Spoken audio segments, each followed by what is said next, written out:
Hello दोस्तों, स्वागत है आपके अपने चैनल डिक के एग्जामर पर। चैनल पर नए हो तो चैनल को सब्सक्राइब कर देना, बेल आइकन बटन को प्रेस जरूर करना ताकि आने वाली हर एक वीडियो आपके पास पहुंच सके। इस वीडियो में मैं आपके लिए लेकर आया हूँ संविधान पाठ कक्षा 11 की संविधान की पाठ्य पुस्तक से अध्याय 1 से 7 के जितने इम्पोर्टेंट पॉइंट है वहाँ से मैं लेकर आया हूँ, जिससे आपको अर्धवार्षिक वार्षिक परीक्षा में अत्यधिक लाभ मिलेगा। तो हम अपना समय खराब नहीं करते हुए हर एक पॉइंट को अच्छे तरीके से समझेंगे और तो स्टार्ट करते हैं। पहला टॉपिक दे रखा है नीति निर्देशक। क्या है नीति निर्देशक, देखते हैं। तो भाग 4 ये कहाँ पर दे रखा है संविधान में? भाग 4 अनुच्छेद 36 से 51 तक। कहाँ तक है? 36 से 51 तक। नीति निर्देशक की परिभाषा देखते हैं। सरकारों के लिए नीति को निर्देशित करने वाले तत्व नीति निर्देशक तत्व कहलाते हैं, है ना। सरकारों के लिए नीति को निर्देशित करने वाले तत्व क्या कहलाते हैं? नीति निर्देशक तत्व कहलाते हैं। दूसरा पॉइंट क्या दे रखा? 86वां संविधान संशोधन। क्या है 86वां संविधान संशोधन? अनुच्छेद 21 है, इसमें दे रखा है शिक्षा का अधिकार। अनुच्छेद 21 में क्या दे रखा है? शिक्षा का अधिकार। एग्जाम में क्वेश्चन पूछ सकता है कि किस अनुच्छेद में शिक्षा का अधिकार है। देखिए आगे देखते हैं। निवारक नज़रबंदी। निवारक नज़रबंदी क्या है देखते हैं। अपराध होने से पहले रोकना या अपराध होने पर अपराधी को शंका के आधार पर गिरफ्तार कर लेना, ये निवारक नज़रबंदी होता है ना। यानी कि अपराध होने से पूर्व अपराधी के आधार पर उसे शंका के आधार पर उसे गिरफ्तार कर ले तो निवारक नज़रबंदी होता है। ये कब लागू की गई निवारक नज़रबंदी? तो 1975 में लागू की गई। क्यों की गई? आंतरिक आपातकाल को रोकने के हेतु। किस अनुच्छेद में ये सम्मिलित है? अनुच्छेद 24 सब कोष्टक 4 में, है ना। अनुच्छेद 24 कोष्टक 4 में सम्मिलित है ये। नेक्स्ट आगे चलते हैं हम। लोकसभा में आरक्षित सीटें। देखिए लोकसभा में आरक्षित सीटें अनुसूचित जाति और अनुसूचित जनजाति के लिए। अनुसूचित जाति के लिए कितनी है? 84 है, और जनजाति के लिए 47। ये 2019 की जनगणना के अनुसार बताया जा रहा है। अनुसूचित जाति की 84 और अनुसूचित जनजाति की 47। आगे का पॉइंट देखते हैं। मंत्रिपरिषद सामूहिक रूप से लोकसभा के प्रति उत्तरदायी होती है। मंत्रिपरिषद क्या है? सामूहिक रूप से लोकसभा के प्रति उत्तरदायी होती है। क्यों होती है? आगे देखते हैं। अगर लोकसभा में अविश्वास प्रस्ताव लाया जाए, वे अगर पारित हो जाए, अगर अविश्वास पत्र लाया गया और पारित हो गया तो मंत्रिपरिषद को त्याग पत्र देना पड़ेगा। क्या मंत्रिपरिषद को त्याग पत्र देना पड़ेगा? इसलिए प्रति उत्तरदायी होती हैं। आगे देखते हैं। अनुच्छेद 368। क्या? अनुच्छेद 368 संसद को संविधान में संशोधन करने की शक्ति है। आगे देखते हैं इससे संशोधन करने की विधि। क्या है संशोधन करने की विधि? देखिए अगर संविधान में संशोधन करना होगा तो उसकी कुछ नियम कायदा भी होंगे, तो उसे फॉलो करना होगा। तो देखते हैं। पहला देखिए क्या देर का विशेष बहुमत, यानी कि लोकसभा व राज्यसभा में क्या होना चाहिए? विशेष बहुमत होगा, तभी ये संशोधन होगा जो पारित हो जाएगा। दूसरा देख रहा राज्य द्वारा अनुमोदन। क्या है राज्य द्वारा अनुमोदन? विधानसभा द्वारा अनुमति। सभी राज्यों की विधानसभा द्वारा अनुमति मिलना भी चाहिए। आगे क्या दे रखा है? वयस्क मताधिकार। टॉपिक क्या है? वयस्क मताधिकार, यानी कि वयस्क मताधिकार क्या है? मतदान देने का अधिकार है सभी को, है ना। तो देखते हैं 61वां संविधान संशोधन। क्या हुआ? 61वां संविधान संशोधन 1989। जो देखिए लोकसभा में गया तो 1988 था जब ये पारित हुआ, तो 1989 था। 21 वर्ष से घटकर 18 वर्ष जो संशोधन किया गया, तो 21 से 18 वर्ष कर दिया गया। अगर सरकार के अंग क्या है? सरकार के अंग विधायिका, कार्यपालिका, न्यायपालिका। एक नंबर में क्वेश्चन पूछा जा सकता है, बहुत ही इंपॉर्टेंट है। विधायिका, कार्यपालिका, न्यायपालिका। अगला पॉइंट है अनुच्छेद 74(1). क्या है? अनुच्छेद सब कोष्टक 1 राष्ट्रपति की सहायता के लिए मंत्रिपरिषद है उसका प्रधान, यानी कि प्रधानमंत्री। सलाह या सहायता दोनों मान लीजिए, मंत्रिपरिषद है उसका प्रधान होना जरूरी है। अनुच्छेद 74 के तहत ये सुविधा दी जाती है राष्ट्रपति को। नेक्स्ट टॉपिक देखते हैं धन विधेयक। क्या है धन विधेयक? अनुच्छेद 109 के तहत 109 के तहत किस अनुच्छेद के तहत? 109 के तहत राज्यसभा में पेश नहीं किया जाएगा, सिर्फ लोकसभा में ही धन विधेयक पेश किया जाता है, राज्यसभा में ये धन विधेयक नहीं जाता है। अगला पॉइंट देखते हैं हम। राज्यों में राष्ट्रपति शासन। क्या है राज्यों में राष्ट्रपति शासन? जब राज्य की शासन की जो सरकार है वो संविधान के उपबंधों के अनुसार नहीं चलाई जा सकती, तब राज्यों में राष्ट्रपति शासन लागू हो जाता है। किस अनुच्छेद के तहत? अनुच्छेद 356 में दे रखा है कि राज्यों में राष्ट्रपति शासन लागू होता है। कितने वर्षों तक? अधिकतम 3 वर्षों तक ये राष्ट्रपति शासन लागू होता है। देखते हैं आगे संविधान। संविधान यानी मैंने इसमें आपको 3 टॉपिक दे रखे हैं, समय और संविधान कब संविधान बनने में समय कितना लगा, तैयार कब हुआ, लागू कब हुआ। देखते हैं संविधान बनने में समय 2 वर्ष 11 माह 18 दिन, 2 वर्ष 11 माह 18 दिन।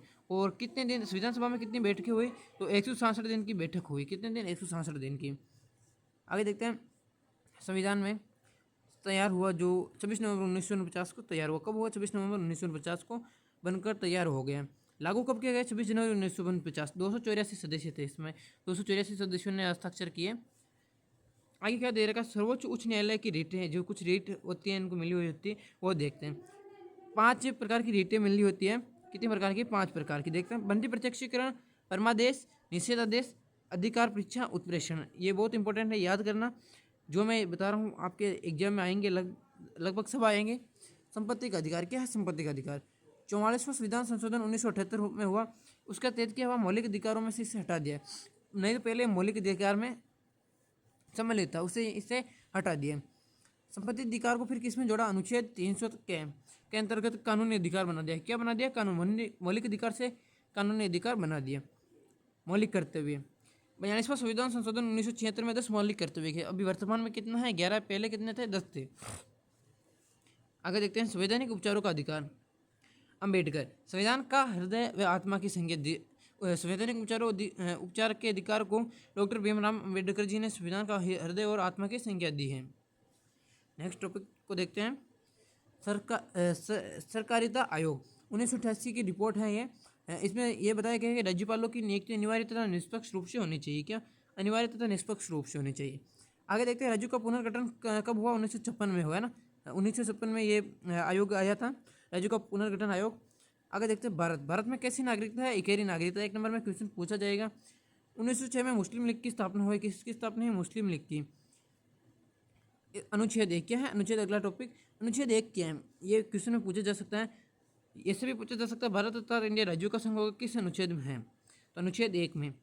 राज्य व उनके राज्य क्षेत्र वे होंगे जो पहली अनुसूची में विनिर्दिष्ट है। पहली अनुसूची में क्या होता है, राज्य दिए जाते हैं, राज्यों के नाम दिए जाते हैं ना। नेक्स्ट देखते हैं, अनुच्छेद 137 क्या है, अनुच्छेद 137, उच्चतम न्यायालय को अपने द्वारा सुनाए गए निर्णय या दिए गए आदेश का पुनरावलोकन। आदेश का पुनरावलोकन करने की शक्ति होती है उच्चतम न्यायालय के पास, अनुच्छेद 137 के दौरान।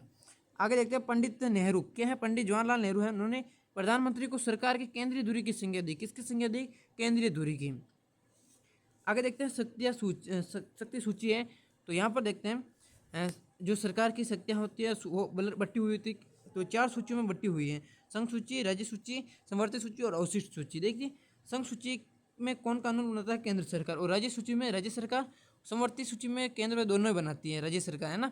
अवशिष्ट सूची में केवल केंद्र सरकार ही बनाती है। संघ सूची में लगभग 97 विषय होते हैं, और इसमें राज्य सूची में 62 विषय होते हैं, और इसमें 52 होते हैं। इसमें नहीं, जितने भी जो इनके अलावा नहीं है वो इसमें होते हैं। संघ सूची में देखते हैं, रेलवे, मुद्रा, 2 उदाहरण दे रहा हूँ मैं। राज्य सूची में पुलिस और कृषि, समवर्ती सूची में शिक्षा, गोद लेना, अवशिष्ट सूची में साइबर क्राइम। एक ही हुआ इसका अभी तक, साइबर क्राइम। नेक्स्ट देखते हैं, बहुत ही इंपॉर्टेंट क्वेश्चन है ये, विभिन्न देशों से ग्रहण किए गए संविधान के प्रावधान। क्या, संविधान के प्रावधान।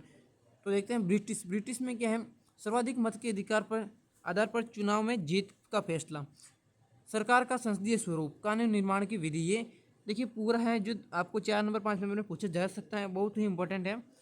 दूसरा देखते हैं, अमेरिका क्या है, अमेरिका मौलिक अधिकार और न्यायिक पुनरावलोकन की शक्ति है। ये हमने अमेरिका से लिया है। कनाडा में क्या है, अवशिष्ट शक्तियों का सिद्धांत, अवशिष्ट शक्तियों का सिद्धांत है, हमने कनाडा से लिया। आयरलैंड से क्या है, राज्य के नीति निर्देशक तत्व। देखिए, अगर क्या आपको ऐसे क्वेश्चन ऐसा भी पूछ सकता है, भारतीय संविधान एक उदार का थैला है, क्यों, तो इसमें ये लिख सकते हैं ना।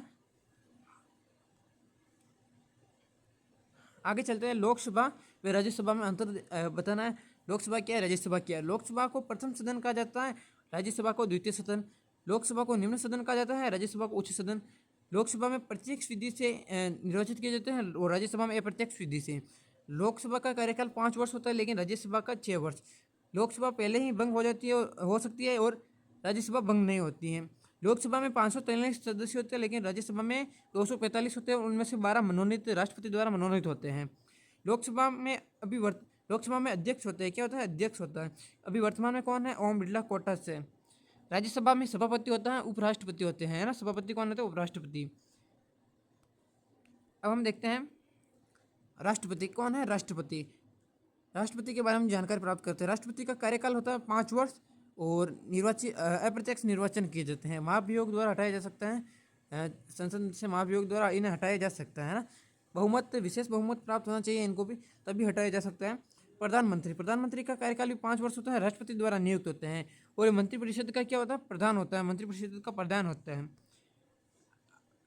हमारा नेक्स्ट टॉपिक है निर्वाचन आयुक्त के कार्य। निर्वाचन आयुक्त के क्या है कार्य? देखते हैं कार्य। मतदाता सूचियों को नया करना। मतदाता सूची है जो पुरानी हो गई, जिन्हें के नाम काटने हैं और नए जोड़ने हैं, तो उसको नया करना का मतदाता सूची का काम है। चुनाव चिन्ह आवंटित करना।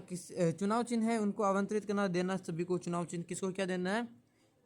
राजनीतिक दल व उनके उम्मीदवारों के लिए आदर्श आचार संहिता लागू करना। क्या है? आचार संहिता लागू करना। मतदान की तिथि तय करना कि किस दिनांक को मतदान देना है, उसकी दिनांक तय करता है। चुनाव परिणाम की घोषणा। क्या? चुनाव परिणाम की घोषणा भी निर्वाचन आयुक्त ही करता है। छठा पॉइंट देखते हैं चुनाव का समय। क्या? चुनाव का समय जैसे सुबह 10 बजे से शाम के 6 बजे तक चुनाव होगा, ये भी वही निर्वाचन आयोग ही करता है। स्वतंत्र व निष्पक्ष चुनाव करवाना। स्वतंत्र व निष्पक्ष चुनाव करवाना भी निर्वाचन आयुक्त का कार्य है। तो जो ये मैंने जितने भी बताए हैं आपको, शायद कर आपको सभी को समझ में आ गए होंगे। यह बहुत ही इंपॉर्टेंट क्वेश्चन है, टॉपिक है जो मैं आपके लिए लेकर आया हूँ। तो वीडियो अच्छी लगी है तो लाइक जरूर करना, बेल आइकन बटन को प्रेस कर देना ताकि आने वाली हर एक वीडियो आपके पास पहुँच सके।